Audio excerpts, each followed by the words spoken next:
오후 선교사 초청 예배에 참여해 주신 여러분들께 감사합니다. 오늘 김병수 선교사님을 통해서 우리에게 주실 하나님의 말씀을 요약하고 있는 하나님의 말씀은 누가복음 14장 13절로 14절입니다. 누가복음 14장 13절로 14절을 우리 짧으니까 한 목소리로 같이 읽을까요?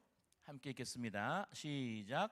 잔치를 베풀 때에는 가난한 사람들과 지체에 장애가 있는 사람들과 다리 저는 사람들과 눈먼 사람들을 불러라.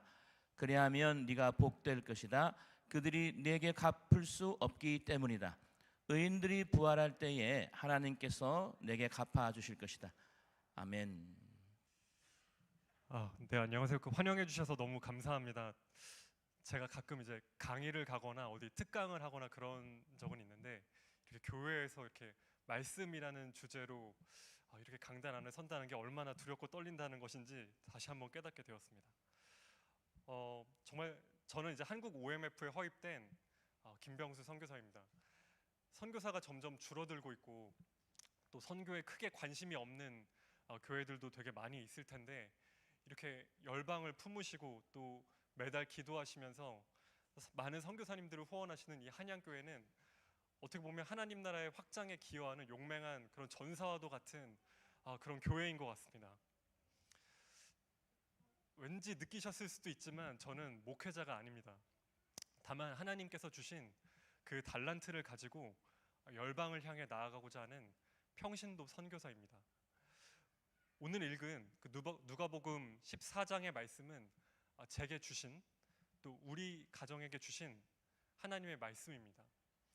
이 말씀 속에서 하나님이 주신 그 마음과 하나님이 이 말씀을 통해서 이끌어 오신 그 스토리를 여기 계신 한양교회 성도님들과 함께 나누기 원합니다.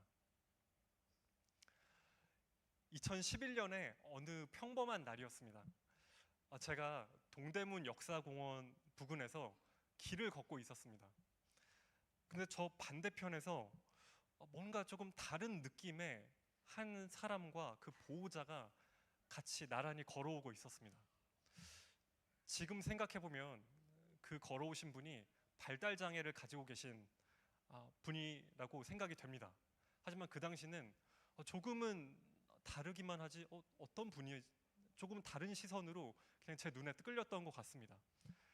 그래서 이상하게도 그 모습이 계속 저의 시선에 머물렀고 저는 그분에게서 시선을 뗄 수가 없이 계속 이렇게 쳐다보고 있었습니다. 그런데 그때 제 마음속에 그동안 한 번도 생각해 보지 못했던 질문이 요동치기 시작했습니다. 이분들은 어떻게 복음을 들을 수 있을까? 누가 이 사람들한테 복음을 전할 수 있을 것인가? 라는 생각이었습니다. 사실 저는 그 전에는 장애인에 대해서 어떤 특별한 관심도 가지지 않았었고 깊은 생각을 해본 적도 없었습니다. 어떻게 보면 나와는 완전히 다른 사람들이라고 생각을 해왔었습니다. 그런데 그 순간 이후에 하나님께서는 제가 계속해서 다양한 장애인 분들을 만나도록 인도하셨습니다. 그해 겨울에 제가 시각 장애인 분들의 운동 경험을 증진하기 위한 어떤 디자인 프로젝트를 저희 아내랑 진행을 했습니다. 저는 원래 경제학을 공부하다가 하나님께서 주신 소명을 따라서 디자인으로 전공을 바꿨는데요. 그때 이제 저희 아내랑 같이 같은 학교에서 프로젝트를 진행하게 되었습니다. 근데 그 프로젝트 주제로 시각장애인 당사자들이 어떻게 하면 건강을 잘 증진할 수 있을 것인가, 그것을 연구하는 프로젝트를 진행을 한 것입니다. 여기 계신 성도님들께서 아마 시각장애를 가진 분들에 대해 아실 수도 있고 또 모르실 수도 있을 것 같습니다. 시각장애를 가진 분들은 어떻게 달리기를 하게 될까요? 저시력 시각장애라고 해서 어느 정도 눈의 형체가 보이고 형상이 보이는 분들은 스스로 달리기를 하실 수도 있습니다. 하지만 전맹 시각장애인이라고 해서 완전하게 앞을 보지 못하는 분들은 옆에 가이드가 한 분 있어야 됩니다. 저는 저희 아내와 같이 그 가이드 러너, 그래서 시각장애인 옆에서 같이 가이드가 되어서 달리기를 돕는 그 가이드 러너로 봉사활동을 시작하게 되었습니다. 그러면 저희는 이제 시각장애인 분들 옆에서 1시 방향입니다. 혹은 11시 방향입니다. 이렇게 말을 하면서 시각장애인 분들과 함께 뛰고 같이 대화하면서 이렇게 시간을 보내게 되었습니다. 사실 제 안의 목적은 더 좋은 프로젝트를, 더 좋은 아이디어를 많이 내야겠다라는 그런 생각들이 되게 가득 있었습니다. 그렇게 시간을 보내면서 몇 년 후에 정말 밤낮 없이 지속되던 회사 생활에 지쳐서 저희가 회사를 잠깐 휴직을 하고 새롭게 진로를 찾으려던 가운데 있었습니다. 어느 날 제가 다니던 교회 금요 철야 예배에서 내일 그 시각장애인 마라톤 가이드러너 자원봉사를 가는데 저의 진로에 도움이 될 수 있는 그런 사람과 파트너가 좀 되면 좋겠다. 하나님, 되게 잘 달리고 말씀도 굉장히 잘하시는 시각장애인 마라톤 동아리 회장님과 제가 파트너가 돼서 달릴 수 있게 해주세요라고 제가 기도를 했습니다.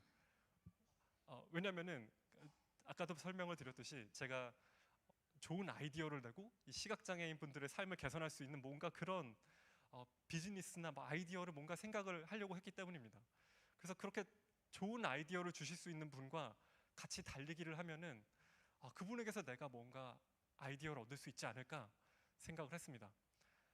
하지만 다음 날 막상 시각장애인 파트너가 되신 분은 그날 처음 뵙는 분이었는데 이상하게도 헉헉거리면서 잘 뛰지도 못하시고 뭔가 말을 하면서 교제하기에도 조금 애매한 분이 시각장애인 파트너가 옆에 계셨습니다. 그런데 그 마라톤이 끝나고 알고 보니 그분은 이제 해외 선교도 굉장히 자주 나가시는 신실한 또 시각장애인 집사님이셨습니다. 그리고 그 시각장애인 선생님의 활동 보조인으로 오신 분은 아프리카의 시에라리온에서 오신 선교사님이셨습니다. 그래서 이분들을 통해 저희는 중국 선교사님과 말레이시아 선교사님까지도 뵙게 되었습니다. 그러니까 어떻게 보면 제가 아이디어를 얻기 위해서 온갖 그런 만남을 붙여달라고 했는데 하나님께서는 선교와 관련된 그런 분을 붙여주신 것입니다. 그 이후에는 저희가 2017년도에 잠시 영국으로 유학을 가게 되었는데요.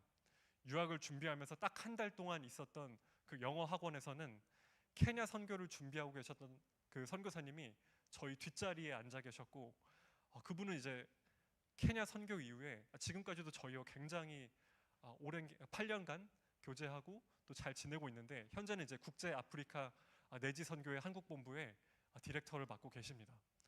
그때부터 저희 주변에는 이상하게 선교사님들이 가득하게 되었습니다. 그리고 결정적으로 저는 2016년도에 방글라데시 단기 선교를 다녀오면서 어떤 큰 충격을 받게 되었습니다. 제가 사진을 잠깐 보여드리고 싶습니다. 네, 이렇게 방글라데시에 제가 단기 선교를 가게 되었습니다. 저렇게 손으로 이렇게 먹으면서 그 아이들을 사진 찍어주는 그런 봉사활동을 했습니다. 제가 갔던 방글라데시의 그 치타공이라는 곳은 아마 여기 계신 분들은 방글라데시에 대해서 아마 사회 교과서라던가 조금 들어보셨을 것 같습니다. 세계에서 가장 행복한 나라라는 이름으로 방글라데시가 가끔씩 언급이 되곤 합니다. 막상 이제 방글라데시에 가보면 제가 갔던 그 치타공이라는 곳은 전 세계의 폐 선박을 해체하는 작업으로 유명한 곳입니다. 그러니까 그 저희 나라 같은 곳에서 그 조선소에서 건설한 굉장히 커다란 그 선박을 그 수명이 다하고 나서 그 방글라데시 치타공이라는 우리나라의 부산과도 같은 그 곳에 이렇게 가져와서 그 선박을 맨손으로 해체를 하는 정말 세계에서 가장 위험한 일을 하는 곳이 방글라데시 치타공에 있는 그 폐선박을 해체하는 곳입니다. 제가 이 치타공에 도착해서 그 선교사님들과 걸어가면서 보게 됐던 그 건물들은 정말 지워지지 않은 채 철근과 콘크리트가 노출되어 있었고 대부분의 사람들은 당연히 맨발이었고요. 맨손으로 그 철근과 그 돌들을 옮기는 모습들을 보면서 굉장히 큰 충격을 받았던 생각이 납니다. 2016년 전까지만 해도 저는 어떻게 보면 굉장히 안정적인 삶을 살아오고 있었기 때문입니다. 또 그 학교에서는 비가 오는 날 그러니까 전기가 들어오지 않고 있었고 정수기에 누런 물이 가득했던 모습이 아직도 생생하게 기억이 납니다. 2016년도에 제가 맞닥뜨렸던 그 방글라데시 치타공의 환경은 제가 지금까지 살아왔던, 제가 입고 있던 옷이나 제가 기도하고 예배하고 있던 그런 환경과는 완전히 차원이 다른 열악한 환경이었습니다. 그곳에서는 이제 힌두교와 그 무슬림들이 대부분이었기 때문에 기독교인들은 아마 0.2% 정도, 정말 그곳에서 기독교인으로 살아간다는 것은 목숨을 걸고 정말 많은 피해와 손해를 감수하고서라도 그렇게 신앙생활을 유지해야 할 수밖에 없는 그런 환경이었습니다. 그곳에서 예배를 드리는 사람들, 그리고 정말 생명을 그 당시에 저희가 갔을 때 다카 지역에서 폭탄 테러가 일어나기도 했습니다. 그리고 정말 생명을 걸고 복음을 전하시는 그 방글라데시의 현지인 선교사님들을 보면서 저는 정말 살아왔던 삶에 큰 전환점을 맞게 되었습니다. 사실 선교에 대해서 저는 전혀 관심이 없던 사람이었습니다. 나름대로 저는 2004년도에 하나님을 인격적으로 만나고 하나님을 정말 뜨겁게 만났다고 생각을 했지만 저의 삶은 그냥 교회 안에서의 삶이었습니다. 선교에 대해서 사실 생각도 해본 적도 없고 마치 선교라는 단어가 들려오면 제 귀 속에 들어가지도 않고 그냥 튕겨 나가는 그런 정도의 수준의 저는 삶을 살아왔던 것 같습니다. 그냥 조금 열심히고 교회에서 리더로 섬겼던 그런 삶을 살아왔습니다. 그런데 2016년에 이따가 저희 아내가 좀 자세히 설명하게 될 텐데 선교 훈련과 이렇게 선교 지로 단기 선교를 짜게 가게 되면서 선교가 어떤 특별한 사람에게만 주는 그런 사명이 아니라 모든 사람에게, 정말 이 자리에 계신 모든 성도 여러분들에게 주는 그런 지상 명령이고 반드시 이 땅에서 이루어야 될 거룩한 비전임을 깨닫게 되었습니다. 그리고 저의 달란트를 가지고 어떻게 선교에 기여할 수 있을까라는 생각을 가지게 되었습니다. 저는 그래서 이제 선교적 비즈니스 as 미션이라는 것을 생각하게 되었습니다. 당시에 저는 그 나름대로 안정적인 그 삼성전자라고 하는 직장을 다니고 있었습니다. 2016년도에 이 직장을 이제 떠나야겠다라는 마음을 먹는 것은 어떻게 보면 상당히 많은 것들을 포기하고 그러니까 떠나는 것이 될 수밖에 없었습니다. 하지만 선교라는 그 비전과 그 마음을 주신 상황에서 삼성전자라는 그 타이틀과 그 안정적인 급여와 생활은 전혀 저에게 아무런 문제가 되지 않았고 그 바운더리를 떠나는 것은 어려운 일이 아니었습니다. 그리고 그래서 어떤 비즈니스를 과연 할 것인가, 나에게 주신 그 달란트를 가지고 내가 어떻게 하나님 나라를 위해서 일할 수 있을 것인가를 고민하며 굉장히 여러 가지를 시도했습니다. 사실 저 당시에는 선교사가 돼야겠다라는 마음까지는 좀 없었던 것 같습니다. 하지만 이제 비즈니스로 내가 뭔가 할 수 있는 디자인이라는 영역에서 저는 디자이너인데요. 제가 삼성전자라는 회사에서 가전제품, 그러니까 아마 여기 계신 성도님들이 집에서 쓰고 계시는 냉장고와 청소기를 디자인했고 저희 아내는 에어컨을 디자인했습니다. 그래서 어쨌든 간에 제가 할 수 있는 것으로 어떤 것을 기여할 수 있을까라고 할 때 정말 많은 시도들을 했습니다. 하나님 나라에 이런 비전을 주셨고 이런 마음을 주셨는데 2017년부터 정말 한 3년 동안 아이디어도 내고 정말 많은 팀원들을 구하면서 함께 하려고 했지만 모든 길들이 막혔습니다. 그래서 정말 그 2019년도에 어떻게 하면 선교적인 비즈니스를 할 수 있습니까? 하나님께서 이런 마음을 주셨는데 제가 하나님의 뜻대로 살고자 하는데 어떤 길로 인도하시길 원하십니까? 라고 정말 간절히 기도하고 하던 중에 하나님께서 주신 말씀이 바로 이 말씀이었습니다. 누가복음 14장 13절에 이 말씀이었습니다. 잔치를 베풀거든 차라리 가난한 자들과 몸 불편한 자들과 젖는 자들과 맹인들을 청하라. 저에게 이 말씀은 이렇게 들려왔습니다. 너가 사업을 하려거든 가난한 사람들, 소외된 사람들, 장애인을 위해서 하라 라는 그 메시지로 저에게 그런 음성이 들렸습니다. 저는 이 길에 기쁨으로 순종하기로 결단했습니다. 사실 이전에는 저는 이렇게 비즈니스를 생각했습니다. 내가 돈을 굉장히 많이 벌어서 그 남는 돈을 가지고, 그러니까 이윤에 창출하고 그 남는 돈을 가지고 내가 그냥 섬기면 되지 않을까? 회사 매출의 10%를 장애인들이나 뭐 이런 사람들을 내가 섬기는 일에 쓰면 되겠지라는 생각으로 비즈니스를 되게 다양하게 준비를 했습니다. 하지만 하나님께서는 직접적으로 너가 이 당사자들을 위해서 비즈니스를 해라 라는 말씀을 주셨습니다.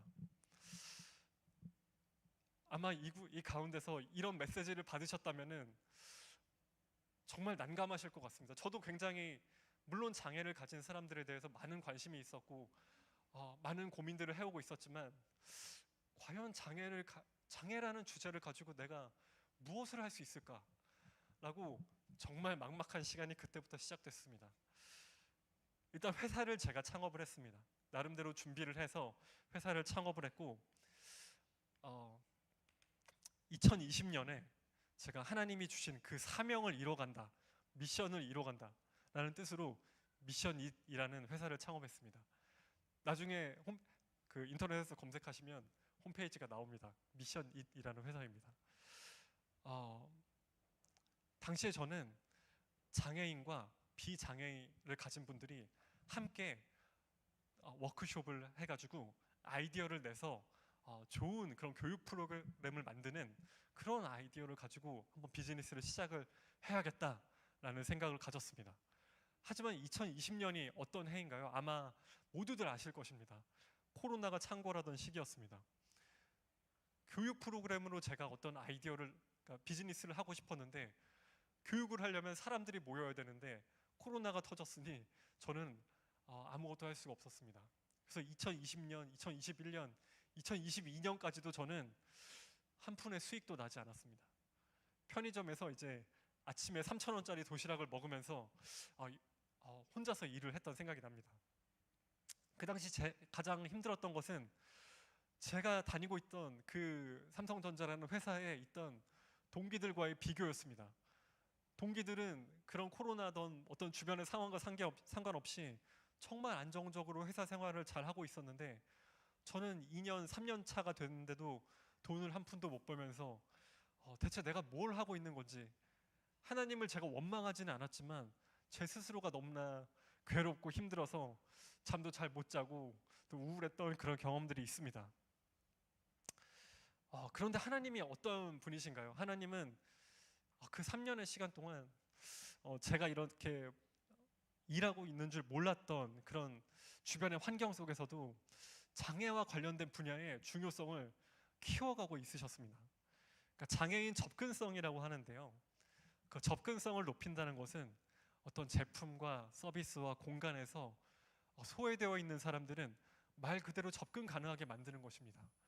예를 들면 교회의 접근성을 높인다는 것은 이 교회라는 곳에 장애를 가지고 있는 사람들, 시각장애인이라던가 정말 눈으로 지금 제 얼굴을 볼 수 없고 이 설교와 말씀을 들을 수 없는 시각장애인들도 어떻게 하면 이 교회에 설교에 닿을 수 있을 것인가, 혹은 지체장애를 가지고 있는 사람이 휠체어를 끌고 이 본당의 문을 어떻게 들어올 수 있을 것인가 라는 것들을 고민하는 것이 장애인 접근성입니다.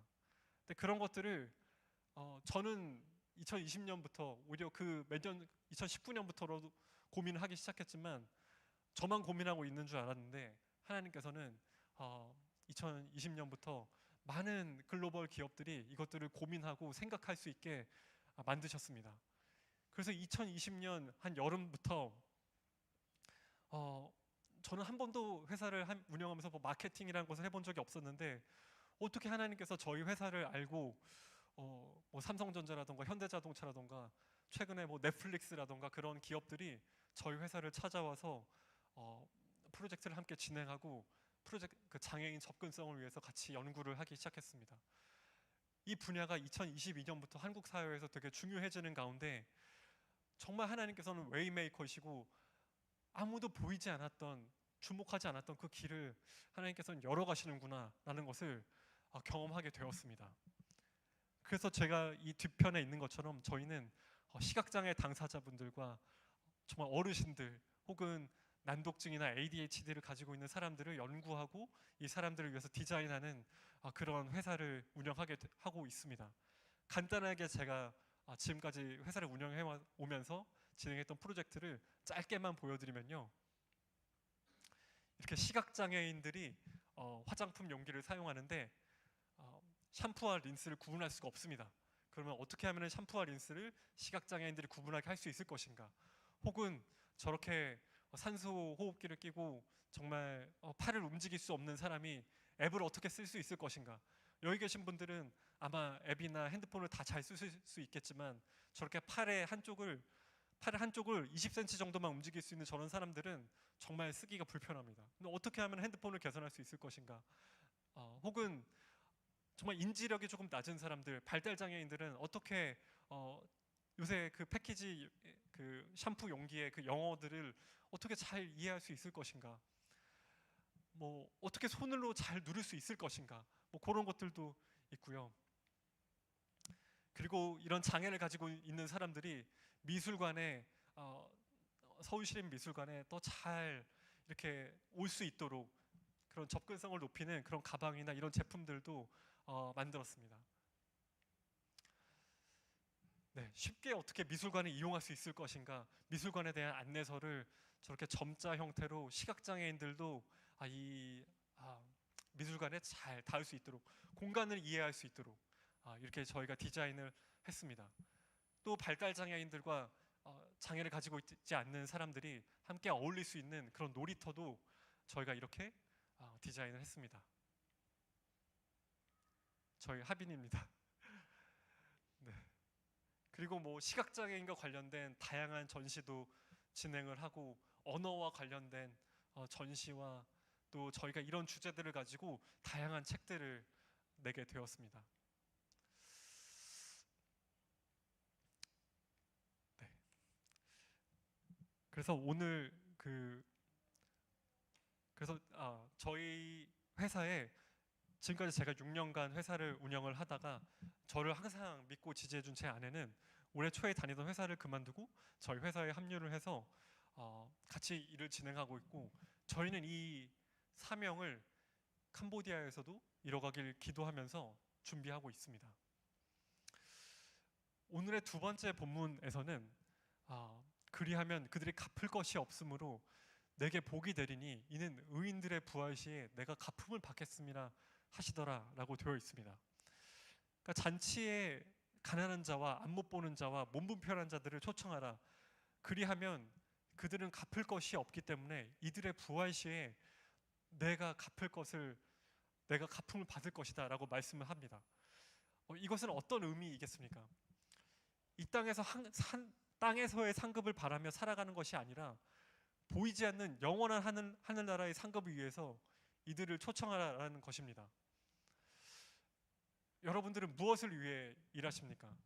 물론 저희도 정말 하나님이 주신 건강한 육신을 위해서 또 우리가 나름대로 쌓아 올린 것을 주변에 섬기기 위해서 살아가기도 하지만 오늘 이 말씀에서 말씀하시듯 우리는 썩지 아니할 정말 영원한 하나님의 나라를 위해서 살아가야 합니다.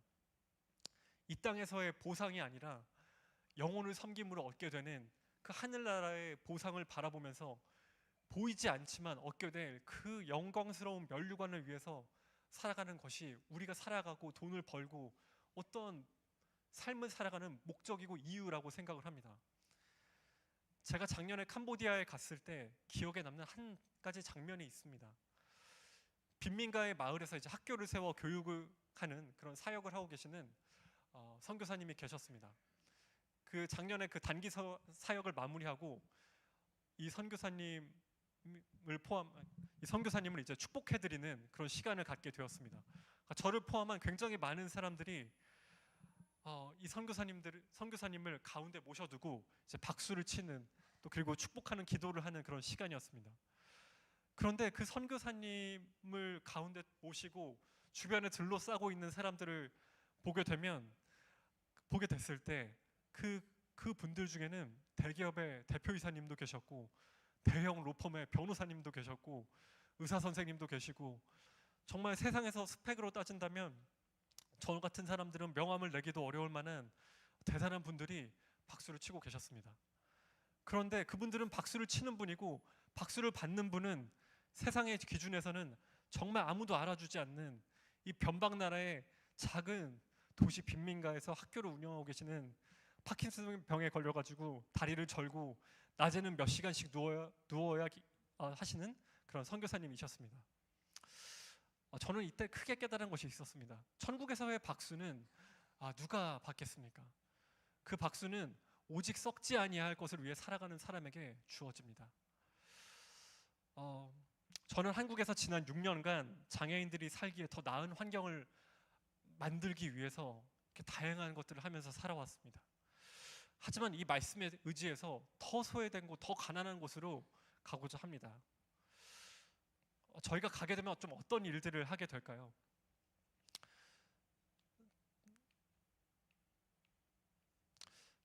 저는 성도의 삶에서 가장 중요한 것은 하나님께서 부르신 그 콜링, 그 사명을 찾고 실현할 수 있는 직업을 갖는 것이라 믿습니다. 2024년에 제가 단기 방문으로 캄보디아에 갔을 때 가족을 부양하기 위해서 술집에서 일해야만 했던 한 소녀 가장의 이야기를 들었습니다. 그 소녀는 한국 나이로 초등학교 6학년 정도 되었습니다. 그런데 그 부모는 일을 하지 않고 있었습니다. 그러니까 일을 하지 않고 그 소녀에게 너가 가족을 부양해라 라고 그 소녀를 일을 하도록 내보낸 것이었습니다. 그 부모의 책임도 있었지만 더 근본적인 문제는 그 캄보디아라는 나라에 양질의 일자리가 없었던 것입니다. 그리고 그런 직업으로 양질의 일자리로 안내해 줄 수 있는 사람이 없었던 것입니다. 장애인의 상황은 어떨까요? 한국에서는 평균 고용률은 낮더라도 장애인들이 살아가기에는 그나마 여러 가지 직업들이 있습니다. 하지만 캄보디아 내 장애인 고용률은 공식적인 통계도 없을 뿐더러 캄보디아나 아까 제가 다녀왔던 방글라데시 같은 곳에서 장애인이 직업을 갖는다는 것은 정말 어려운 일입니다. 그런데 앞을 보지 못하는 사람들은 촉각과 후각과 소리에 민감합니다. 또 귀로 듣지 못하는 사람들은 시각적 요소들에 굉장히 뛰어난 것들이 있습니다.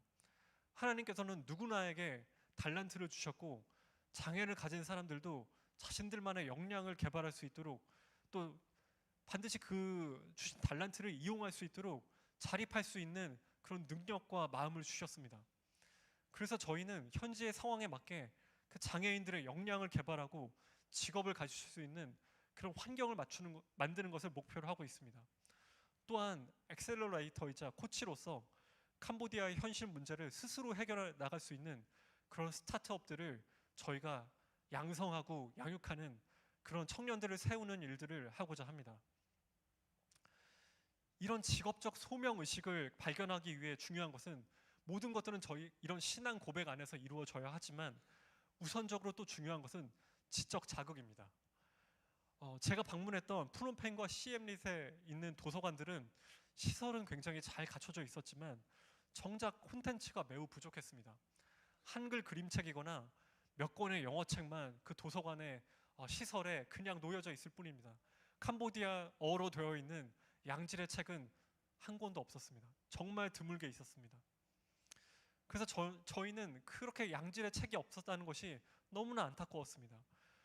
그런 책을 읽고 스스로의 생각하는 과정을 통해서만 내적 성장이 일어날 수 있습니다. 그래서 그런 내적 성장과 하나님이 주신 저 신앙 고백 안에서의 그 소명이 연결이 될 때 세상을 변화시킬 수 있는 한 사람으로 자라날 수 있다고 생각을 합니다. 또 왜 직업이 중요할까요? 직업을 통해 무엇을 이뤄가야 할까요? 어떤 직업들이 가능하고 어떤 그런 로드맵을 가지고 역량을 개발해 나갈 수 있을까요? 저희는 이런 장기적인 관점에서 개인의 역량과 직업적인 환경을 함께 구축해 나가려고 하고 있습니다. 이런 복합적인 과정은 결코 혼자만의 힘으로 할 수가 없습니다. 저는 그냥 깨어진 벽돌의 한 조각이라고 생각을 합니다. 영원한 하나님 나라의 성전을 함께 쌓아갈 많은 이웃의 벽돌들이 필요합니다. 벽돌은 그냥 하나만 놓여 있을 때 의미가 있는 것이 아니라 그 옆에 다른 벽돌들이 쌓여 있고 그것들이 함께 모여 있을 때 단단한 성벽이 됩니다. 그런 단단한 성벽을 이루어줄 그런 동역자들과 믿음의 공동체가 필요합니다. 그리고 서로 쌓이고 지지해 줄 때 그런 각자의 모양이 다르더라도 무너지지 않는 하나의 하나님 나라의 성벽이 될 수 있는 것 같습니다. 저는 그런 공동체를 함께 한양교회 성도님들이 만들어 가 주시면 너무나 좋을 것 같고 또 그것을 위해서 기도하도록 하겠습니다. 네, 저 이후로 이제 전예진 선교사가 이렇게 선교에 대한 어떤 그 선교의 과정을 이렇게 준비하게 됐는지를 짧은 간증으로 나누도록 하겠습니다. 감사합니다.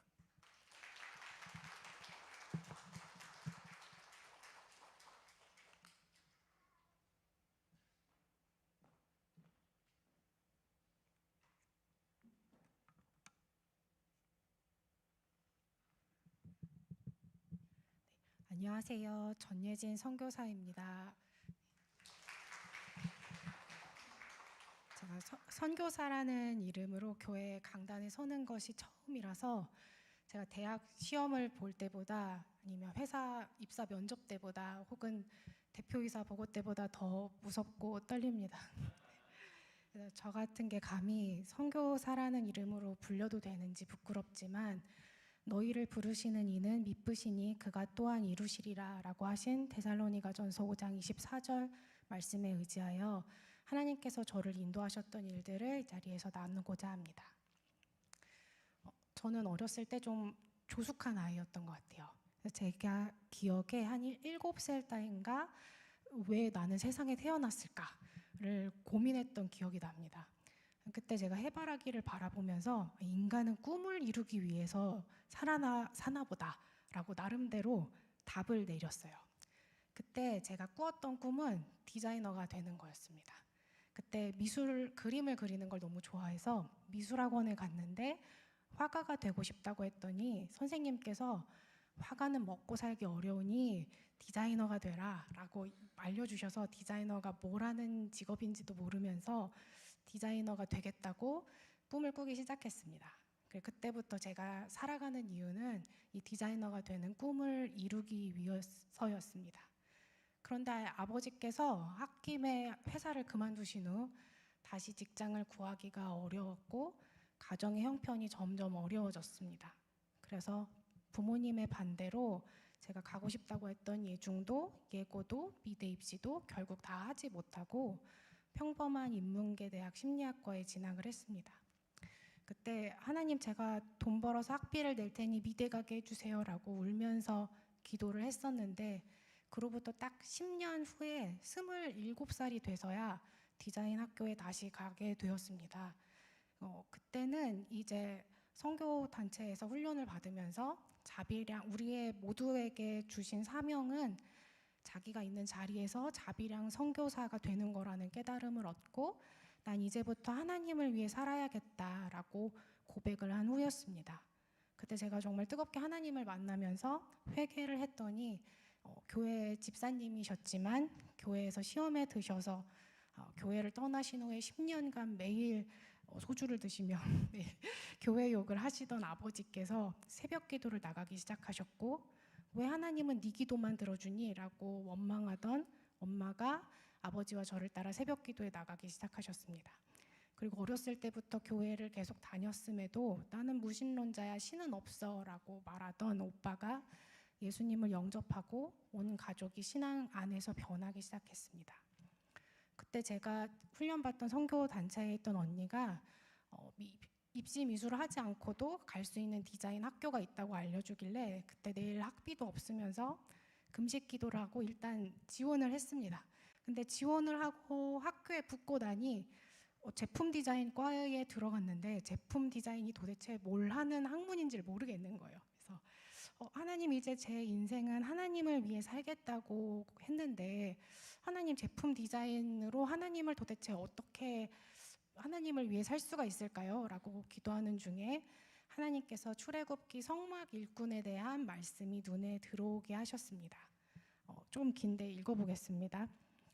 모세가 이스라엘 자손에게 이르되 볼지어다 여호와께서 유다 지파 훌의 손자요 우리의 아들인 부살레를 지명하여 부르시고 하나님의 영을 그에게 충만하게 하여 지혜와 총명과 지식으로 여러 가지 일을 하게 하시되 금과 은과 노수로 제작하는 기술을 고안하게 하시며 보석을 깎아 물리며 나무를 새기는 여러 가지 정교한 일을 하게 하셨고 또 그와 단지파 아히사막의 아들 오홀리압을 감동시키사 가르치게 하시며 지혜로운 마음을 그들에게 충만하게 하사 여러 가지 일을 하게 하시되 조각하는 일과 세공하는 일과 청색, 자색, 홍색 실과 가는 배 실로 수놓는 일과 짜는 일과 그 외에 여러 가지 일을 하게 하시고 정교한 일을 고안하게 하셨느니라.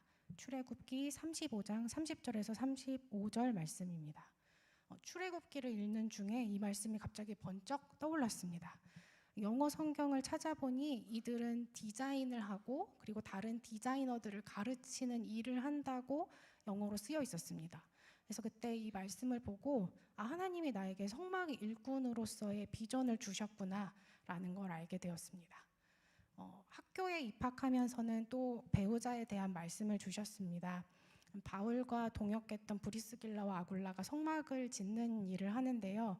이 학교에서 브리스길라와 아굴라처럼 같은 직업을 갖고 같은 비전을 가진 사람을 배우자로 만나게 될 거라고 알려주셨습니다. 그런데 학교에 들어갔더니 같은 과 동기 중에 크리스찬인 남자가 이제 유부남인 오빠 한 명을 제외하곤 지금 남편 한 명밖에 없는 거예요.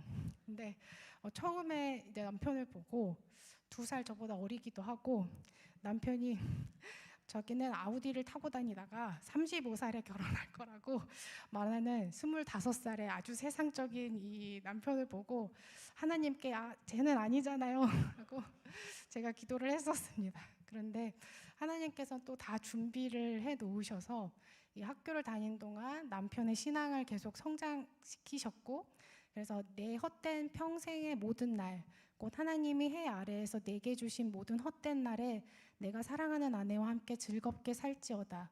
그것이 내가 평생의 해 아래에서 수고하고 얻은 내 몫이니라 라는 전도서 9장 9절 말씀을 주시면서 교제를 시작하게 되었습니다. 학교에서 마지막 학기를 앞두고 교회 청년부에서 타지키스탄으로 미션 트립을 가게 됐을 때 저는 이제 삼성전자에 거의 입사가 확정된 상태였습니다. 그때 다시 기도를 했습니다. 하나님의 일을 하겠다고 했는데 성막 일꾼으로 부르셨는데 도대체 삼성전자에서 뭘 해야 되나요? 하고 기도를 했는데 하나님은 이 질문에 대한 답도 이미 준비해 놓고 계셨습니다. 미션 트립에서 선교 멤버로 처음 만난 언니가 이제 어쩌다가 같이 저를 위해서 기도를 해주었는데 그러면서 본 환상을 말해주었습니다. 언니는 그때 처음 만나서 제가 뭐 삼성전자 입사하는지 아니면 무엇이 전공인지조차 이제 모르는 상태였습니다. 언니가 이제 했던 말이 2 길이 있는데 그 길 끝에는 큰 건물이 있어. 근데 그 건물은 많은 사람들이 다니는 게 보여. 너무 크고 좋은 건물인데 영적으로 좋은 곳은 아니야. 반대로 다른 길 끝에는 큰 십자가가 보여. 그런데 그 길은 가려져 있어서 보이지 않아. 라는 이야기를 해줬습니다. 언니의 이야기를 듣고 사실 회사가 떠올랐습니다. 그런데 당장 다른 십자가의 길로 가는 길은 지금 보이지 않았기 때문에 지금은 일단 보이는 회사에 들어가야겠구나라는 생각으로 그 길을 가게 되었습니다. 그러면서도 언젠가는 지금은 보이지 않는 십자가의 길로 가게 될 거라는 예감이 있었습니다. 근데 막상 입사를 하고 난 후에는 선교는커녕 정말 교회 예배 드리는 것조차 너무 어려웠습니다. 주 7일을 야근하며 계속 근무하다가 회사에서 기절을 했던 적도 있고 실제로 그 시기에 다른 부서에서 과로로 죽는 사람도 있었습니다. 이러다가 정말 죽겠다 싶어서 입사 4년 차에 휴직을 했습니다. 그 휴직 기간 동안 교회에서 WMF 성찬장 선교사님께서 이제 강사로 오신 선교 훈련을 참여하기도 했습니다. 이것도 간증인데 저는 이제 선교 단체에서 훈련을 받았고 계속 선교에 대한 마음이 있었기 때문에 그때도 이제 남편에게 휴직한 김에 선교 훈련을 받자고 이야기를 했습니다. 그랬더니 남편이 할 일도 많은데 무슨 선교 훈련이냐면서 단칼에 거절을 했습니다.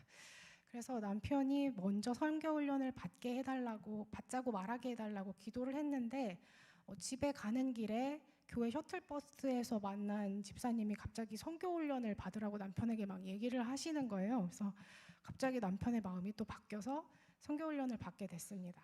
그리고 이 훈련의 마지막은 단기 선교에 참여하는 거였는데 이것도 남편은 안 가겠다고 했습니다. 근데 또 하나님의 강력한 인도하심으로 교회 엘리베이터에서 우연히 방글라데시 교육선교 팀장이었던 권사님을 만나게 됐습니다. 그래서 갑자기 밀려서 일단 모임을 가라면서 이제 그 모임의 자리에 들어갔더니 권사님께서 선교 멤버가 다 차지 않아서 기도하고 있었더니 그날 아침에 하나님께서 오늘 사람들이 채워질 거다라고 말씀을 주셨다는데 저희가 왔다는 거예요. 그래서 이제 또 가지 않을 수가 없어서 선교를 갔습니다. 근데 막상 저는 이 선교 준비 기간에 갑작스럽게 또 임신이 되어서 선교 기간 내내 입덧으로 고생하면서 누워 있었는데 남편은 이 단기 선교 중에 선교에 대한 마음을 정말 강하게 받았던 것 같습니다. 그 후에 아이를 키우면서 사실 하나님과의 관계가 소홀해졌습니다. 남편은 창업을 준비하면서 제가 홀로 육아와 일과 가족 부양을 하면서 너무 힘든 시간을 보냈습니다. 다행히 회사에선 평안을 주셨기 때문에 나는 이제 꿈도 없고 비전도 없고 그냥 회사 잘 다니면서 남편과 아이가 잘 지내기만 하면 돼라고 제가 말을 하곤 했습니다. 근데 그 평안이 생각처럼 그렇게 오래 가지 않았습니다. 너무 힘들었던 남편의 창업이 안정이 되고 너무너무 힘들었던 육아가 수월해지니 저희 회사 생활이 힘들어지기 시작했습니다. 나름대로 성과를 내며 성실하게 일했다고 생각했는데 회사에서의 관계가 틀어지면서 견디기 어려운 상황이 이어졌습니다. 이때 저에게 우상이 되었던 너무 평안하고 나에게 물질을 주는 회사가 하나님께서 이제 우상으로서 치신 것 같은 순간이 왔습니다. 그리고 어느 순간 제가 부흥회에서 십자가의 길로 가게 해달라고 하나님께 기도를 하고 있었습니다. 제가 이런 시간을 보내는 동안 남편은 계속 쉴 때마다 선교사님의 다큐멘터리를 보거나 선교 관련된 책을 읽거나 하더니 어느 순간 선교사 되는 법을 검색을 하더니 네, 쭉 후원하던 OMF 선교 관심자에 막 등록을 하고 있었습니다. 그리고 꾸준히 방글라데시 선교 기도 모임에 참석을 하더니 이 아시아 포커스라는 방글라데시 선교 단체 이사가 되기도 했습니다. 남편이 갑자기 선교사가 되겠다고 하고 있으니 이게 무슨 일인가 싶었는데 그래서 제가 순종은 잘하기 때문에 일단 하나님께서 뭐 보내시려거든 보내세요 하고 굉장히 영혼 없는 기도를 하고 있었습니다. 그때 벼락 같은 깨달음이 왔습니다. 하나님은 어느 누구를 써서도 일하실 수 있는 분인데 내가 뭐라고 교만을 떨고 있다는 깨달음이 왔습니다. 그 누구가 내가 되게 해달라고 저를 사용해달라고 기도를 바꾸게 됐습니다. 늘 남편과 농담 반 진담 반으로 하나님이 언제 우리를 선교사로 부르실지 몰라라는 말을 하고 있었는데 지금 하나님께서 부르시고 계시다는 걸 알았습니다. 작년 캄보디아 단기 선교를 다녀오면서 진정으로 가고 싶다는 마음이 더해졌습니다. 학교에서 아이들을 4일 동안 가르치는 일정이었는데 하나님께서 예진아 선교는 이렇게 행복한 거야 라고 말씀하시는 것 같았습니다. 회사를 벗어나고 싶어서 회사 밖에서 돈을 벌 수 있는 방법을 찾으려고 발버둥을 치고 있었는데 그 모든 게 갑자기 허무하게 느껴졌습니다.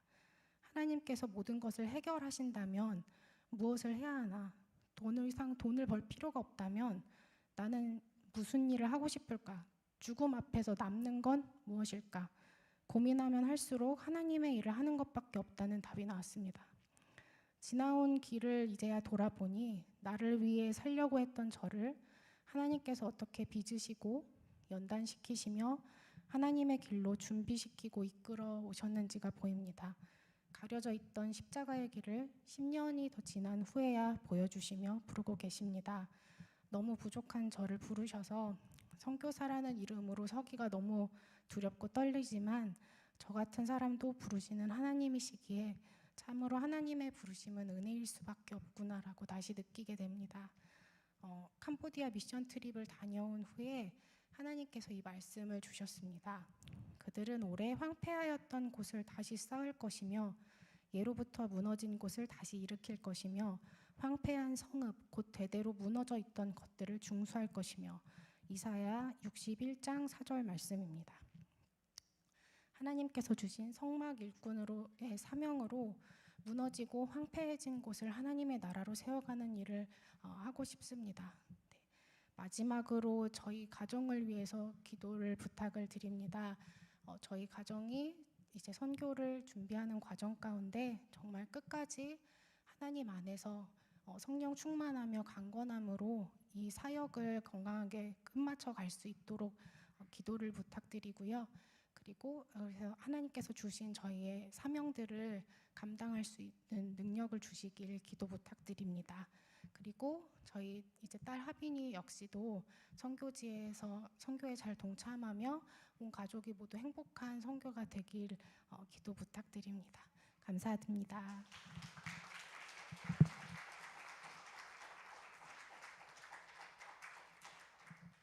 네, 시간이 더 있었으면 좋았겠는데 하여튼 두 분의 삶 속에서 역사하신 하나님 우리가 선명히 봅니다. 사실 하나님은 이 두 분의 삶에 관심을 가지신 것처럼 우리 모두의 삶에 관심을 가지시고 우리를 통하여 우리 가정 공동체, 지역사회, 교회 또 해외 공동체 속에서 어떤 일을 하실지 우리를 인도해 가십니다. 그 인도에 또 발맞춰 갈 때 우리도 그런 위대한 사용을 받을 거라 생각이 됩니다.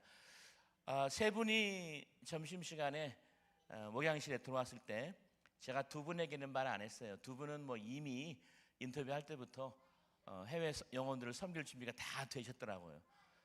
하빈이라는 이름을 소개받고 하빈이 Are you ready to go to Cambodia? 그랬어요. 캄보디아 갈 준비 됐어? 그랬어요. 그랬더니 네 그래요. 왜? 그러니까 엄마가 할 말이 캄보디아 가서요 도마뱀하고 빨리 놀고 싶대요. 그래요. 제가 농담도 했는데 예, 또 귀한 딸을 또 데리고 갑니다. 여러분 귀하죠. 또 오늘 또 우리가 이런 말씀 들은 것만으로도 우리가 이 말세를 살아가는 우리 마음속에 또 준비가 됩니다. 또 우리 교회가 교회 규모에 비해서 열심히 우리가 선교하려고 노력하고 또 파송도 하고 또 협력도 하고 있습니다. 그래서 이런 일들이 얼마나 가치 있는가 우리가 한번 되새겼으면 좋겠습니다. 우리 기도 부탁하신 것처럼 같이 기도하면 좋겠습니다.